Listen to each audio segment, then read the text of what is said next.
Well, hello and welcome to the stream. Let's go ahead and see what we can get into. We're going to do a little bit of Art Bell. And this is going to be the ET bases on Earth and unreported UFO sightings. Worldwide research on the UFO phenomenon, including interviewing key witnesses and discussing the subject with astronauts, military and intelligence specialists, pilots, politicians, scientists, has lectured at universities, schools, at many organizations, and has even been invited for discussions at the Pentagon in 1998 and at the headquarters of the French Air Force in 2002. He has acted as consultant for several U.S. congressional investigations. He's born in London. In fact, he's in London now. Timothy Good gained a scholarship as a violinist to the Royal Academy of Music, where he won prizes for solo, chamber, and orchestral playing. He played for 14 years with the London Symphony Orchestra. He has also freelanced as a session player for television, dramas, commercials, feature films, and recordings with pop musicians, for example, Phil Collins, George Harrison, Elton John, Paul McCartney, and Rod Stewart, and even U2. So, my God, what a background for somebody into ufology. Coming up in a moment, Timothy Good.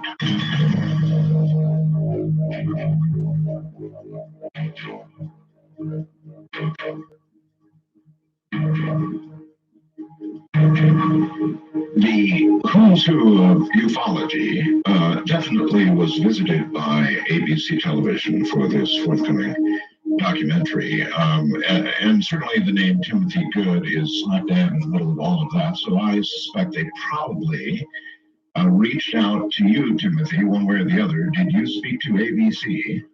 Yes, I spoke to one of the researchers who just asked my opinion if I could put them in touch with certain witnesses, things like that. Yes. I think I could help them with one case, actually, so that's the extent of my involvement. Well, they spent 2 days with me. 2 days with my home. Great.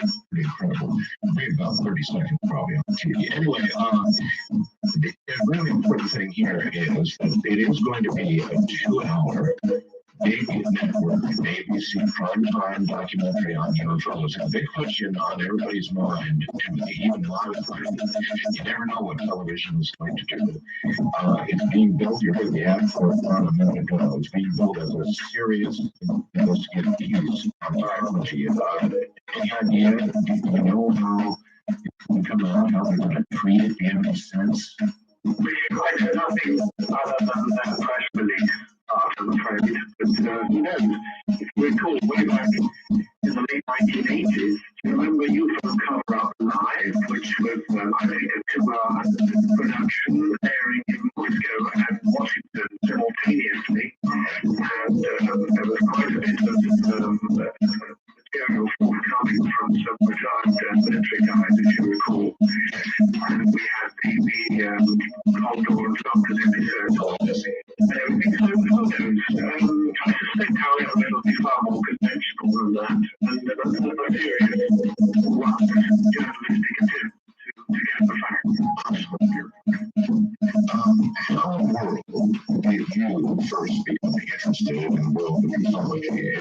It doesn't seem from, the background of being violinist, it just doesn't make somehow, yet it did. Right. Well, I've always been passionate about aircraft and space travel, so it was a natural progression, particularly when, in 1955, that's 50 years ago, I was given a book, Flying Saucers Are Real, by Major Donald Kehoe, of course. This was given to me by an American cousin who said, Timothy, you like airplanes stuff, it's time you learned about flying saucers. So that is really where the interest was stimulated, and I have a back to. All right, in America and around the world, we have had many very, very incredible sightings by pilots. How many roughly? Well, according to Dr. Dick Haynes, Richard Haynes, who runs the National Reporting Center for Anomalous Phenomena, NARCAP, he thinks there's been about 3,400, that might have increased by now, since 1920. That's a lot. It's a great deal, and I think it'll probably be a great deal more because many pilots do not report their sightings. Civilian pilots don't report them for it's a bad career, but particularly if they're in a major airline, you found that out. So there are, in fact, regulation orders, procedure orders that were published in America way back in the 1950s for reporting of these things when the press was to be avoided. But not to mention it, but of course there are strict regulations. Many encounters are remain classified at an above top secret level in the interest of national security. And I can understand that because, as General Chidlaw said many years ago, and he was the head of Air Defense Command at one time, he's lost many men and planes trying to intercept these objects. And that is a fact, and I think that's quite disturbing. It's also been disturbing in the escalations with airliners as well as military aircraft, and this would be disturbing if all the facts were known. But Well, Timothy, is particularly disturbing and for the fact that the United States government just simply dismisses UFOs, and I think they've said they're not a threat to national security, and so they don't chase them. They do, and people say to me, Tim, why, if these things are so super technologically advanced, so they've got presumably very adequate means of protecting themselves, why do we continue to send jets out chasing them? My answer to that is that we require as much data from these craft as possible. We need gun camera film, we need radar signatures, we need communication signatures, we need all sorts of things across the spectrum to check and double check against previous experiences, just how near we can get to these things, what the effects are, and we can learn a great deal more about their technologies. Well, Timothy, you mentioned gun cameras. It seems to me that through all the years, we should have gun camera footage. We do. And we do have. How much of We have a lot of it. Most of it's been withheld. I spoke to a senior official in the Ministry of Defence. This is before Nick Pope, by the way. One of Nick Pope's predecessors, Nick headed the UFO desk at the Ministry of Defence, 1991 to 1994. But back, 20 years prior to that, Ralph Noyes headed the same department, and he told me that part of his briefing was to be shown military gun camera clips of UFOs. He saw them. He said they weren't absolutely sensational by any means, but these are things that have either been lost conveniently or destroyed or just completely withheld in the interest of security. Well, Timothy, speaking of security, I'm in America where we still have the First Amendment. You're in Britain, though, where there's different kinds of laws with regard to disclosure of secret things. Isn't that right? Yeah. Generally speaking, records are withheld. Certain military records and others are withheld typically for 30 years, but often to 50 years, sometimes 100 years, and sometimes some things never get released at all. A classic example is that in the last few years, we've had top secret documents relating to Britain's, the British government's Flying Saucer Working Party, as it was called, which was established in 1950 under Prime Minister Clement Attlee. Those were only released in 2002. They date back to the early 1950s. In fact, they were released, I think, 2001. And there's still things being withheld. And we do now have a Freedom of Information Act. Now, you've had one for some 35 years? Long time, yes. I guess. Well, this was passed by Act of Parliament, and it's now in place as of January the 1st, 2005. And the Ministry of Defence, anticipating that the cranky ufologists would be bombarding them with requests for all the UFO data, They're pissed off fire or what? spent months, if not years, actually weeding out tons of stuff and dishing it out so that this would sort of preempt all the inquiries from us guys. A lot of stuff has been released. Nick don't judge me, that most of it's innocuous, but it has actually generated a tremendous amount of interest in the press, more than any other aspect of the Freedom of Information Act. And just in the last month, there were huge articles, in the Times, the Telegraph, the Financial Times, the Independent, those are main newspapers, and some of the smaller papers, local papers, but tremendous interest. And there was a huge article by Nick on the release of these things. And interestingly, those who are determined still to debunk everything, such as the Times, they had an editorial. First of all, there was an article in the Times which ignored all the really good reports by, RAF people, good reports, impressive reports by pilots and other military officers, which really quite startling cases. He ignored those and concentrated on the lights in the sky and the balloons and the kites. Said how Britain's X-Files said that UFOs were just a waste of time. That was the headline. And the editorial actually said, high in the sky, flying saucers are close encounters with the human imagination.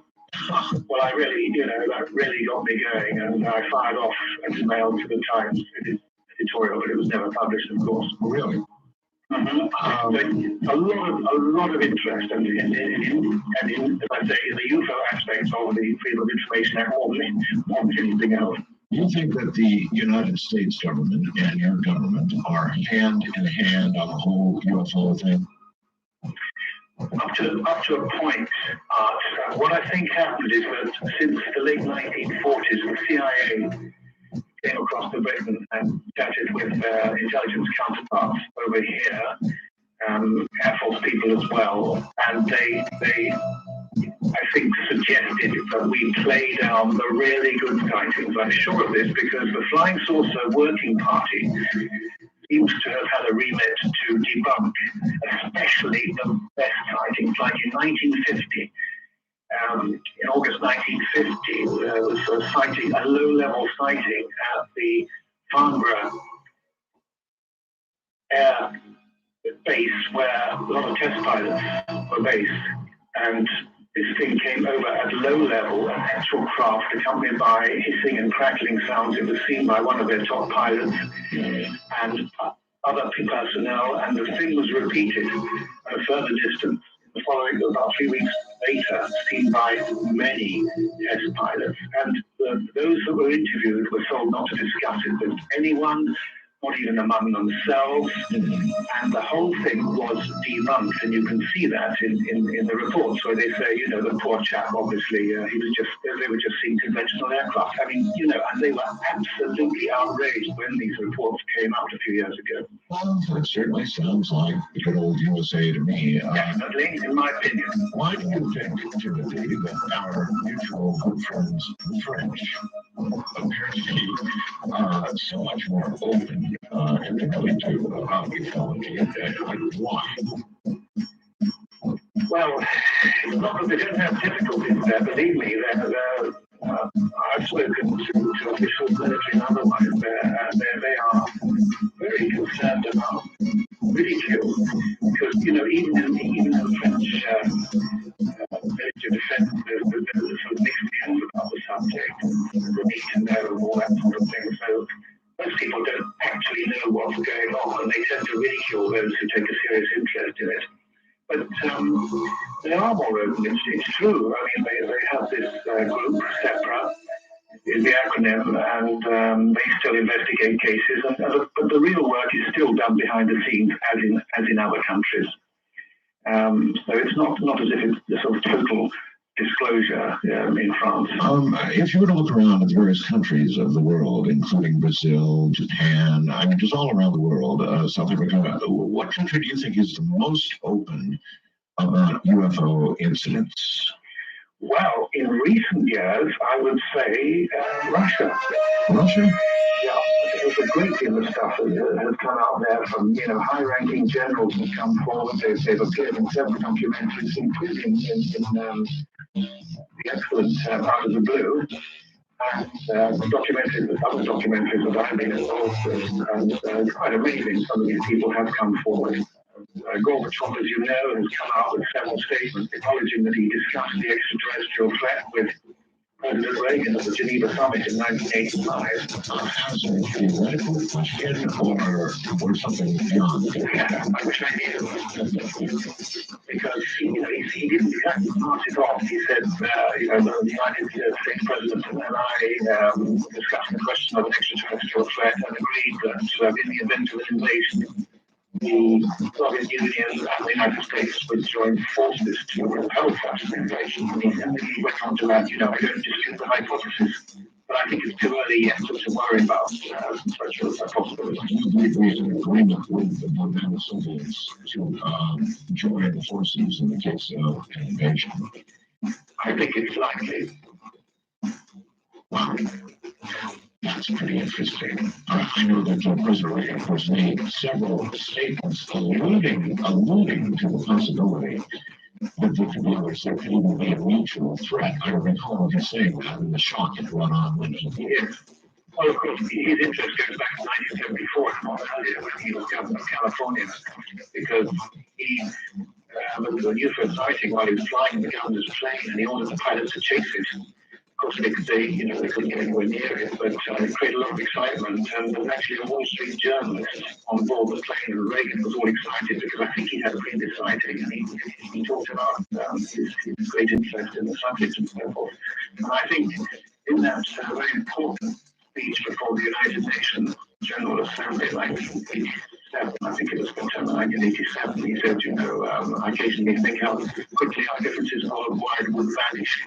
If we were facing an alien threat, and if I ask, is not an alien force among us? And then he went on quickly to add, what could be more alien, than war and the threat of nuclear war and so on. But I think he was trying to tell us something. I'm absolutely convinced of it. Do you believe that a U.S. president or even a British prime minister can take office and on their first day tell their aide, look, here I am. I want everything on my desk that we know about UFOs, and I want it there in the morning. They can try. President Clinton tried. He didn't get anywhere fast, that's for sure.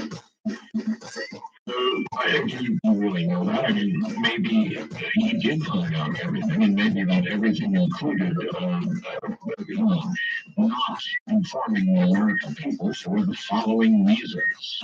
That may be the case. I honestly don't know. I suspect he was not told everything. Well, last Sunday, we were doing a program I did with John Mayer, who took me through what's called the Mayer test.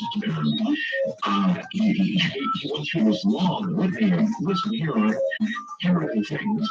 Can you tell the public the following? And he named off about 25 things that obviously you could never tell the American public and have a shred of credibility left.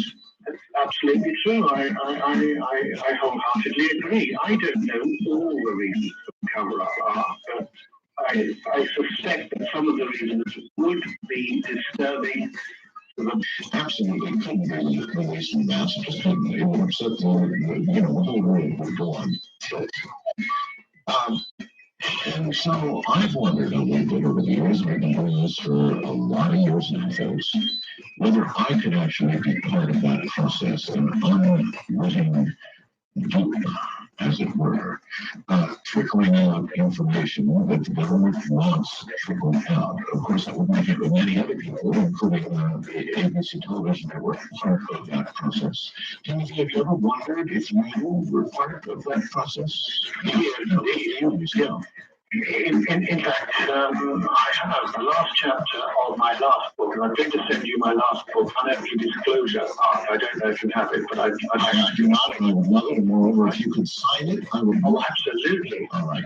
In the last chapter, which is entitled Resident Alien, I disclose information which has come to me via a high-ranking source who worked at the Pentagon and the U.S. Air Force Air Staff and Joint Staff.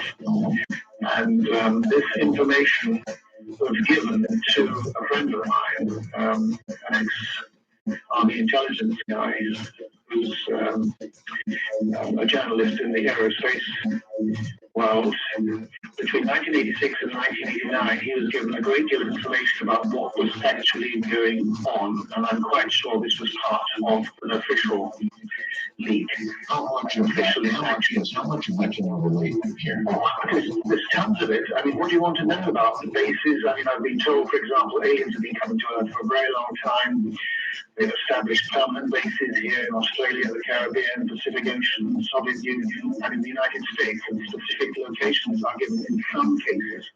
Now, that's just for starters, but obviously there is an amount of disinformation. The question is, how does one sort the wheat from the chaff?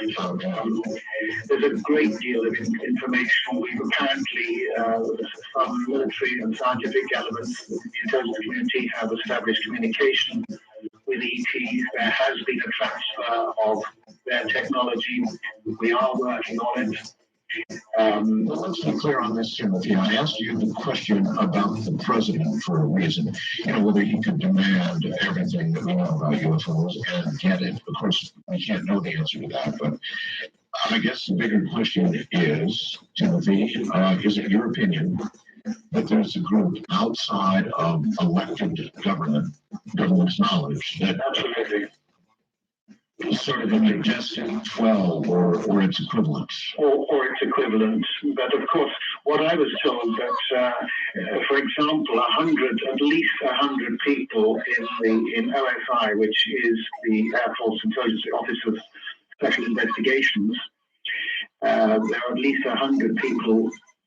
I'm going back to 1986, 1989, because that's when this information was given.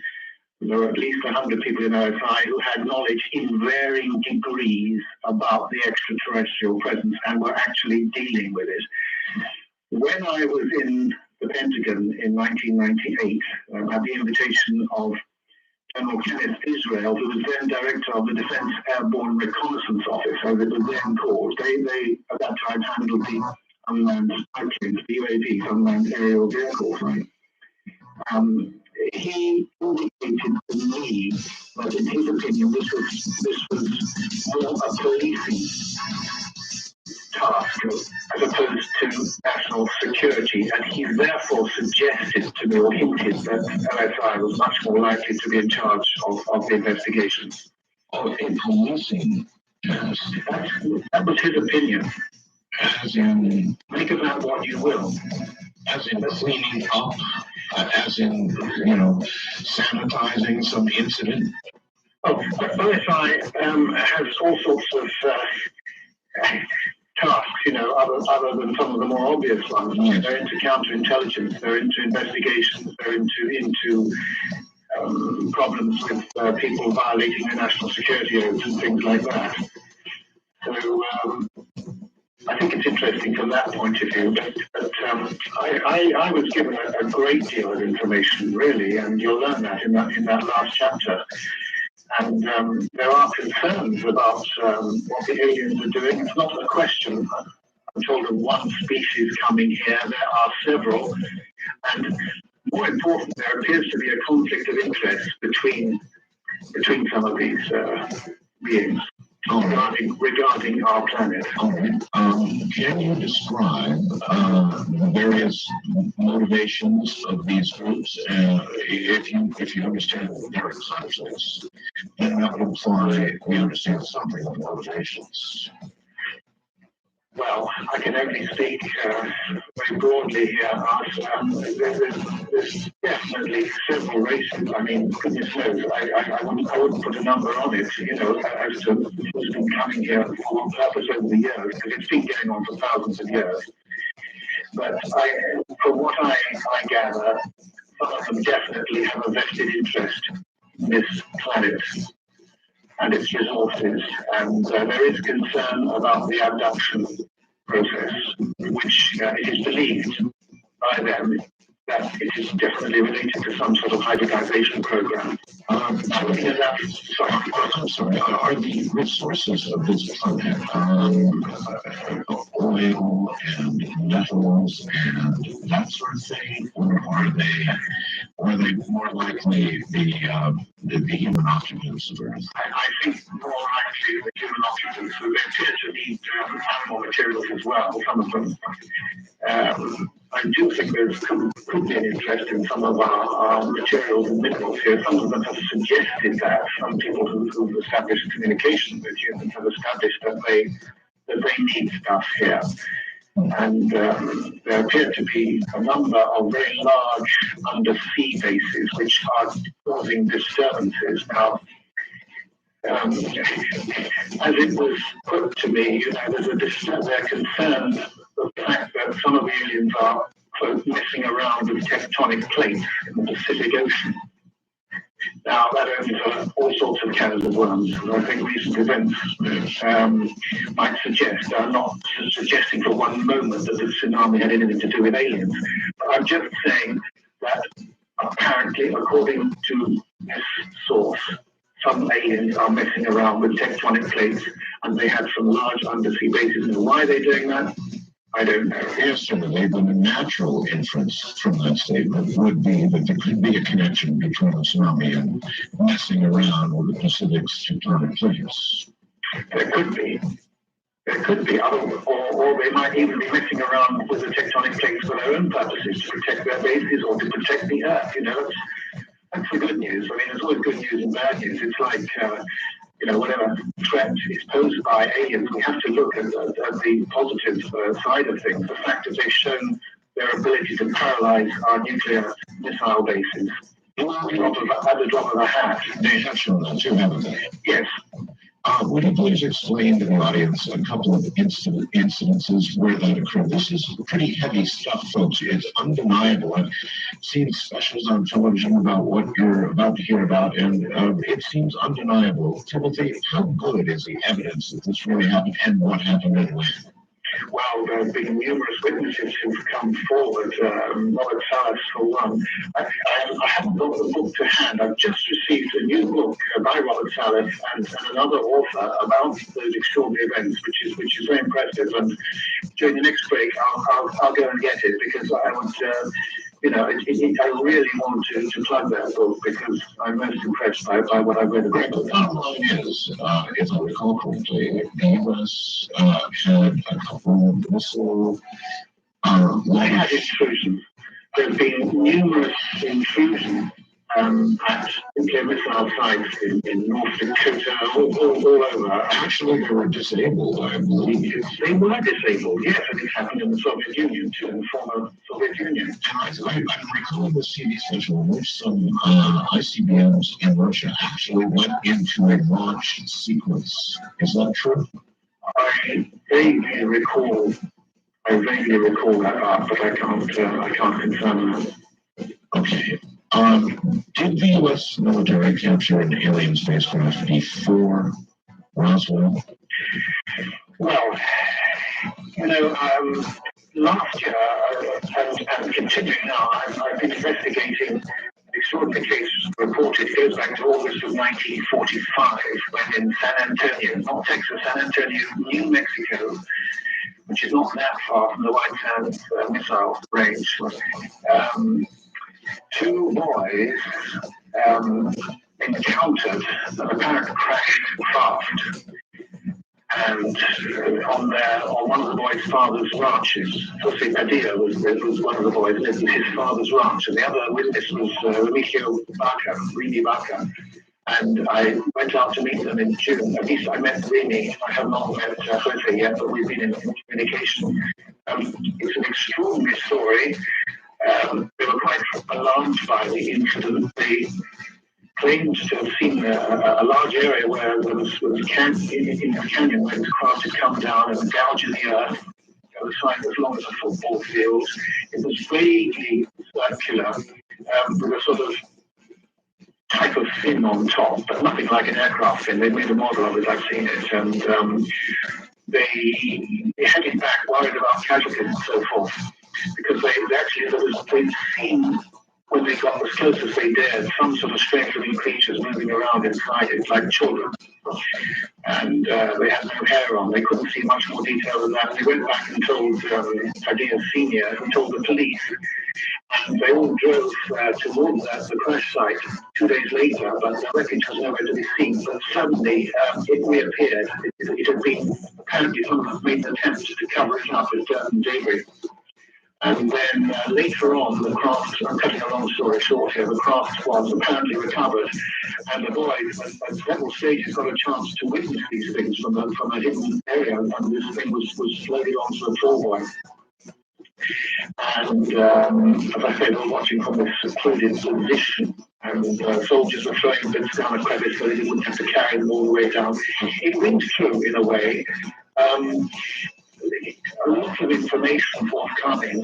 One of the elder boy, Jose Padilla, at one stage, when the craft was unguarded, clambered inside a gouge in the opening, and on a sort of area there, he managed to extract a device. Now, I have seen that device and handled it and photographed it. The unfortunate thing is, and it's, as I refer to as the fly in the ointment, is that it does look very, very conventional. It looks like some kind of bracket with space provisions for fasteners or screws or whatever. It's about 11 inches long. It has been analysed. It does appear to be conventional aluminum. So that's a problem. But on the other hand, we have the testimony of these two witnesses, and they are absolutely adamant that this thing did event. So there is this contradiction which I'm left with, and it is a stumbling block for me, I have to say. Roswell itself. That was what happened. It happened. I mean, Roswell happened. I mean, all the testimony, sworn affidavits from all those high-ranking people. You know, we have Dubose, who's often overlooked. General Dubose, who said that the cover-up was ordered by General Clements McMullen at the time, and for very, very good reasons. They said, look, we've just been through a world war with atomic bombs on Japan, firebombing of great cities, destruction on an unprecedented worldwide scale. Then came this flying saucer business, and it was simply too much for the public to have to deal with. Was Roswell the beginning, and sometime between Roswell and now, when did our governments, respectively, recognize, meet, even make deals with some of these creatures? And did that in fact happen? I'm sure you believe. I think it did happen. I don't know about a deal, but I think we certainly, there was an exchange of information on the survivor. By all accounts, I'm not the only person to. Dr. Edgar Mitchell, a fixed man to walk on the moon, has also established very good contacts in the military and intelligence communities, and he's also been told that there was a survivor who lasted a certain number of years, and I believe that. I think official interest began well before Roswell, certainly during World War II, because all these pilots were reporting these things, not just Foo Fighters. So do you think there's been official contact? When I say that, I mean, I guess more than just with a crash victim, for example. Has there been some sort of communication between species? I think so. I'm bearing in mind the story about President Eisenhower in 1954 and what was doing in New York, later Edwards Air Force Base. I think there could be some truth to that story. And I know from people I've talked to, people say, why don't they contact our government leaders, our military leaders? Well, I think they have done, but those are the people that's least likely to come out with the truth. Well, when you look at that's correct. When you look at the Earth, and you talk about minerals, or you talk about what's here that's not on Mars and Venus and all the other planets that we're now discovering with Hubble and other telescopes, all of these planets, all of these suns. But the unusual thing about Earth that really stands out would be us. Sure. I mean, I think Earth is unique, not just in our solar system, but maybe for light years around. More than the iron, more than the uranium, it would be the intelligent life on Earth. It seems to me that would stand out like a beacon. Mm-hmm. And that would account for their interest. That would be my guess anyway. And the interest was definitely accelerated in World War II because of our nuclear development, that's for sure. Well, I wonder what the current state of understanding between ourselves and whoever else it might be is. Do you have clues about that? No, I wish I did. I'm trying. Do you have guesses about it? It would just be pure speculation. I prefer to deal with what few facts we can be sure of. Okay. Well, I know that, there's a lot of conversations you have with people that probably information comes to you that you wouldn't put on the air. Yes. And from that, I thought you might have some educated guesses. Yes, but before I exploded with my coughing fit, I was about to tell you of Air Marshal Sir Peter Horsley, who was like a kind of military attaché to the Queen and Prince Philip for 7 years, back in 1954. And he was also Deputy Chief of Strike Command of a decorated war hero, flown 19 different types of aircraft. And he claims that in 1954 he had a 2-hour meeting with an extraterrestrial being arranged via a British Army general. This took place in the middle of London in the presence of a witness. And he wrote up that story in his autobiography. And out from another room, and he gave me some additional information, which I published in my book Alien Base. 2-hour meeting. If there was a 2-hour meeting, I would like to know the details of that meeting. I would like to know as much as I could what was said and what was answered and whatever you can tell me. Well, the first thing that Sir Peter noticed during this meeting was that this guy, whoever he was able to read his mind. And later on, Sir Peter told me, he didn't write about this in his book, but he told me that what disturbed him more than anything else was the fact that this guy knew all Britain's top secret nuclear secrets.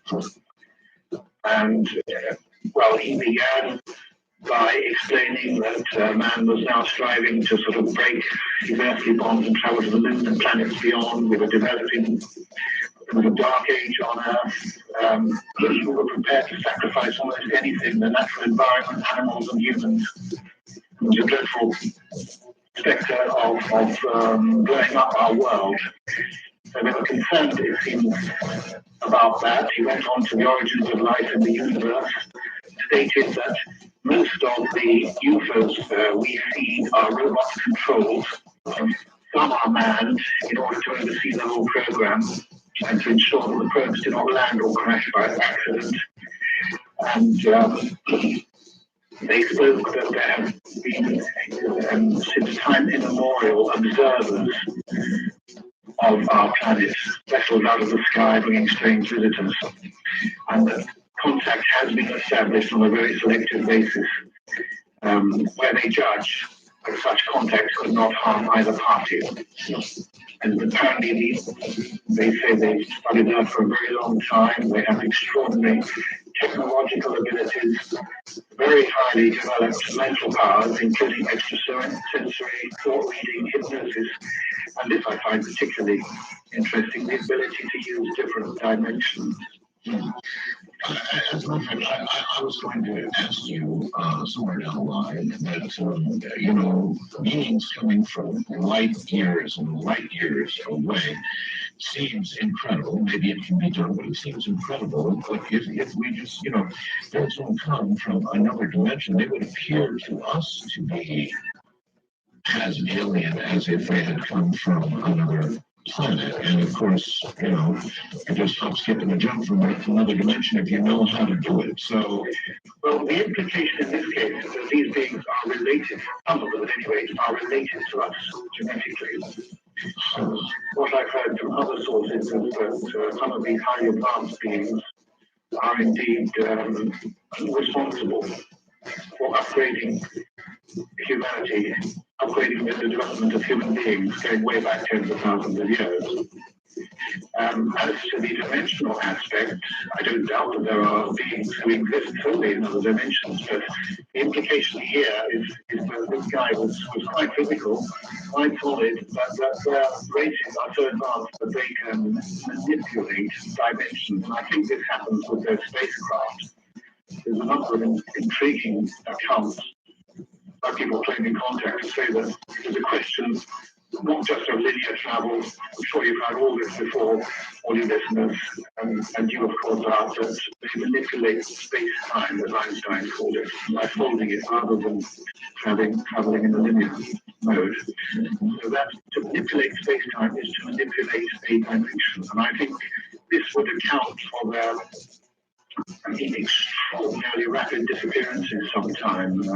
Sometimes maybe they're just going so fast in the blink of an eye, but I think at other times they're just translating into another dimension to get where they want to in maybe seconds. So jump back to something you said. You said that we have some relationship to them genetically. Boy, that sure is one sentence that covers a lot of territory, Timothy. Yeah, well, of course, this has been mentioned by a number of researchers going way back. Yes, well, are they our creators? Well, what I understand is that they genetically upgraded existing beings on this planet, basic humans that when they first appeared, the basic creatures. So there was already life existent on Earth when they arrived, and they did the upgrade. Yeah. Yes, I mean we were just vaguely out of the age stage. So it is said by a lot of contactees. I have a lot of reports of this in Alien Base book, which specializes in contact stories, and there's a marvelous story by Albert Coe, who encountered an alien being at his spacecraft in Canada in 1920, and he had meetings throughout his life with this person and with one or more of these people, and I find that story very compelling. That does make them our creators, though. If they upgraded us, interesting phrase, then they took us from what was not intelligent life and did the upgrade that made us who we are, making them our creators. I think to that extent, you're right, yes. And I think this is part of the sort of colonization process, if you like. I think we were colonized. And these kinds of stories, as to our conversation, and others have led you to this position. Yes, absolutely. One of the most compelling contacts for me was a lady I knew for many decades. In fact, she's passed on now, unfortunately, but she had contact back in 1963 with several human-type extraterrestrials who were engaged in a very delicate operation which involves the use of some of our top scientists. Some of them actually travel to their bases, and they have bases, some of these people, for example, in South America. We've heard a lot of recent incidents in South America, of course. You've looked into those? Yes, I have. I think there are probably a number of alien bases in South America and offshore. The extraordinary case of the guy, Ludwig Palmer, a German businessman who in the late 60s encountered a group of these beings and actually visited their base, which was in the jungle in the Amazon area. Extraordinary stories. Well, you would think that the United States and Russia, with all these spy satellites, would be clearly on to an alien base. Yes, well, it depends what the counterintelligence is of the aliens in terms of disguising their technologies and their bases. So I'm quite sure they're capable of dealing with that. But yes, I'm quite sure. In fact, I'm 100% sure that some governments do actually actively use their spy satellites for trying to detect undersea and other activities on the planet. Yes, interestingly, the big project called HARP, the HARP project in Alaska, one of the stated goals of HARP is underground tunnels and bunkers. They're looking for them with this wild project up in Alaska. Heard about that? I've heard about it, but I haven't gone into that in sufficient degree to be able to comment. Might be worth looking into on your part because underground tunnels and bunkers is very much part of what their original charge is. Yes, Richard Sauder, I believe, has done a great deal of work on that. I'm correct. So, if we have a relation, a genetic relationship to them, To some of them. Then this does make questions about all these religions that man has on earth and these concepts of a creator leading you down that path. Well, I think it's undeniable. I mean, you only have to look at the Bible. I mean, there are apparently in the Hindu Vedas and the Brahmin records, the Bible is absolutely chock full of extraordinary incidences of strange beings who mated with people, who produced people who lived for many hundreds of years. Apparently, if you believe it, I wasn't there, I don't know. That's all true. And then, the Ezekiel, Elijah and the flying chariot, all these things, descriptions of strange beings. And then the New Testament, I mean, Jesus, the Star of Bethlehem, whatever that was, it wasn't a star, it was very specific, it pointed out a particular building. You have Jesus' phenomenal abilities, telepathy, levitation, healing. And the resurrection, which even the Catholic Church, I believe, acknowledges to be a bodily, a physical resurrection, accompanied by shining beings, and only reappears to Paul on the road to Damascus. You remember that story, the dazzling light, which blinded the soldiers? They couldn't hear anything, but Jesus spoke out of this blinding light in the sky, and so on and so forth. And I think the angel Gabriel might well have been maybe something to do with artificial insemination, that might explain the so-called Immaculate Conception. Well, it has to be said that so many of the modern sightings and close contact sightings seem to involve reproduction, a study of reproduction, reproductive organs. When you get stories from people who have been abducted, very frequently. I was really surprised, Timothy, at the amount of sexual content in abduction stories when you really get down to brass tacks with abductees. It is remarkable. Any guesses about what they're trying to do? Well, I think hybridization is the name of the game. The question is it for their benefit or ours? They often say, abductees say, oh, they're a lovely beings. They said, oh, it's not just for us, All the time, Timothy. I think it's for their benefit, more likely. I spoke to an abductee in Puerto Rico. Puerto Rico is a country I've visited on 7 occasions. And I met a contactee there who claims to have been taken to an alien base within Puerto Rico. And he saw 3 different types of craft in this giant cabin within the mountains. And they said, nothing to be afraid of. This is something we want to help you out, and so forth. And they mentioned, I believe, hybridization. And I asked this abductee what he thought the true purpose of this hybridization process was, and he was convinced it was for their own benefit to help them to adapt to this planet. Well, I've interviewed many abductees, and the vast majority of them, Timothy, say that these are our friends. These are beneficial beings who want nothing but the very best for us. And their treatment while being abducted was absolutely superb. Not a bad word to say about them, Timothy. But to put it crudely, their minds have been screwed with.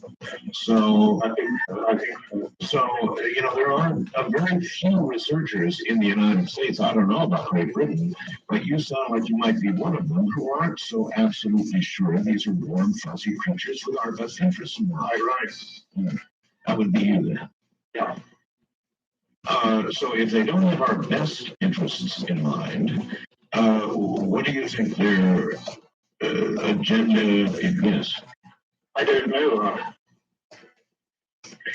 Honestly. Well, that's, of course, all the big questions just sort of almost can't be answered. The who, the what, the where, the when. almost none of this can be answered. Now, it'll be interesting to see what sort of conclusion a large network investigation like ABC's will come up with. I've got little hints that they may be suggesting at the end of it all, and this is just guesstimates from the internet folks, that there needs to be a more serious investigation into all of this. Yes. That it simply has been laughed at too much, and there's some serious stuff at question here, at issue. Yes. So, Well, if that's what we do, at the very least, that is a great step forward. And while I remember it, may I mention this book now? Please. About the 1967 missile incident, particularly Maelstrom Air Force Base. It's called Faded Giant, and it's by Robert Salas, S-A-L-A-S, and James Klotz, K-L-O-T-Z, with a foreword by Raymond Fowler. It's privately published, and it is available from Arcturus Books. Signed copies are available from Arcturus Books, and I'll give you the email there. It's rgirard, that's R-G-I-R-A-R-D 321 at AOL.com. And it's a very good book. They've got a lot of documents and case reports. all right, give us an idea about Reproduced. it's the story of. It's the story specifically about the events at Maelstrom Air Force Base in 1967, when the Minuteman nuclear missiles were actually paralyzed. Deactivated, precisely so, yes. I have interviewed some of the individuals who were involved in that, and I absolutely, completely, 100% believe that it occurred. And the craft were seen, it was just. It wasn't just that, it was a number of strategic air command bases, where the Minutemen were deployed. And I suppose one could, the intense interest in UFOs and the many sightings, it may go back into the 1920s or may even go back, I'm sure, to biblical times. However, the real flap started and has never let up since Roswell's. Well, gee whiz, since the atomic bomb. The atomic bomb. Now, that must have been a real marker in time and space when we lit one off. What do you think? I would think so, definitely. Absolutely, definitely. It would also explain the concentration of sightings in the New Mexico area, as all the testimony from the military and scientific people who were summoned urgently to meetings in the 1940s, about all these strange objects hovering over rocket sites and nuclear sites. Well, they continue to do that, by the way. That began the age when we had the ability to destroy ourselves, to utterly destroy the capability of life continuing on this planet. That's what began then. So any alien race monitoring us in any way would have, at that moment, taken notice. Do you think that's what happened? Yes, definitely. I'm not saying it's the only reason, but that's the reason for the acceleration of activity since World War II. In everything that you've heard, Timothy, about these meetings with the others, how convinced do they seem to be that we're going to blow ourselves up? Well, I always like to keep positive about that, and I like to think that they might prevent us doing so, particularly if they have a vested interest in their own security and our nuclear weapons. Because it's often been said, it was certainly said a lot in the late 40s and 50s and 60s with the contactees I've met. They were told that we don't really know quite what we're doing, and that the effects of these explosions continue into the solar system. They don't just affect the Earth. I mean, oh, really? Apparently, I don't know. That's what they said anyway. I wonder if perhaps they affect other dimensions as well. Well, exactly. That's another possibility that I've considered. If you want to listen to our show ad-free 24/7, access audio archives, live chat with me, and much more, you need to become a Coast Insider now. So you're telling me your grandmother who died a few weeks